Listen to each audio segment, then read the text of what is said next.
آخری بات عرض کرتا ہوں، حضرت علی اور حضرت ابو بکر صدیق اور عمر بن خطاب کا مقام کسی دنیا کے ساکر سے، کسی مفسر سے، کسی تحریر کرنے والے رائٹر سے، کسی بقو مال سے، پلیت میڈیا میں بیٹھ کر بکواس کرنے والے کسی اینکر سے مت پوچھو مقام شیخین کریمین کیا ہے۔ رب توفیق دے تو حضرت علی مشکل کشا، من کن تو مولا ہو فالم مولا سے پوچھو۔ سبحان اللہ۔ حضرت علی مشکل کشا، ممبر میں بیٹھ کر کرتا ہوں، حضرت علی مشکل کشا فرماتے ہیں کسی سینے میں یہ بات اکٹھی ہو ہی نہیں سکتی، وہ مجھ سے محبت کرے اور شیخین کریمین ابو بکر صدیق اور عمر بن خطاب سے بغض رکھے، یہ کسی سینے میں یہ بات اکٹھی نہیں ہو سکتی۔ جہاں میری محبت ہوگی وہاں ابو بکر صدیق اور عمر بن خطاب کی محبت بھی ضرور ہو۔ بے شک۔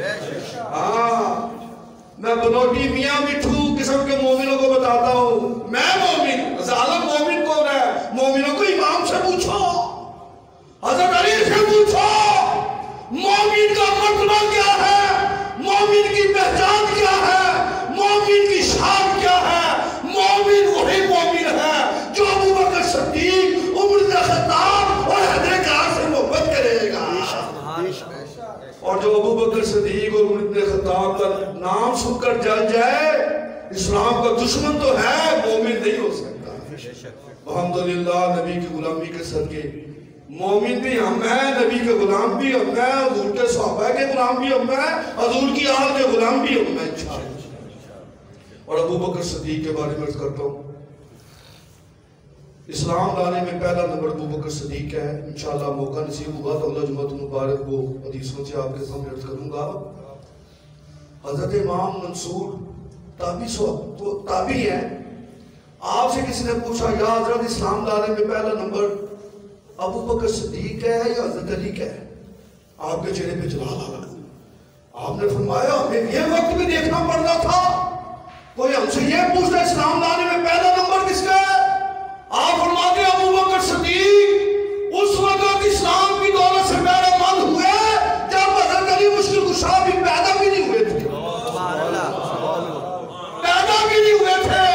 کیا مانا اسلام لانے میں پہلا نمبر یعنی غار مصطفیٰ ابو بکر صدیق ہے۔ اور یہ بات آپ سے کروں، سنی بھی کہتے ہیں دمادم مسک اندر اللہ معاف فرمائے، اور دمادم مسک اندر نہیں ہے۔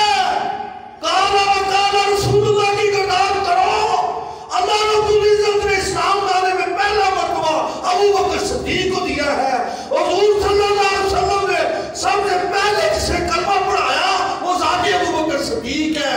یہ ابو بکر صدیق کا مقام ہے، جو مانتا ہے وہ مومن ہے، جو نہ مانے جہنم کا خطیر ہے۔ اور ابو بکر صدیق اسلام لانے میں، ابو بکر صدیق اسلام لانے میں مصطفیٰ کا ہم سفر، سب بولو آخری بات، ابو بکر صدیق اپنے مبارک زبانوں سے میرے ابو بکر صدیق کا نام لو، انشاءاللہ خدا بھی راضی ہوگا، گنبد خضرا کا مقیم بھی راضی ہوگا، یار غار مصطفیٰ بھی راضی ہوگا۔ مصطفیٰ کا ہم سفر، کوئی زبان خاموش نہ رہے، الحمدللہ ہم سب ابو بکر صدیق اور حضور کے پانچ دن پاک کے غلام ہیں۔ مصطفیٰ کا ہم سفر، مصطفیٰ کا ہم سفر، مصطفیٰ کا ہم سفر، گلی گلی نگر نگر، گلی گلی نگر نگر، گلی گلی نگر نگر۔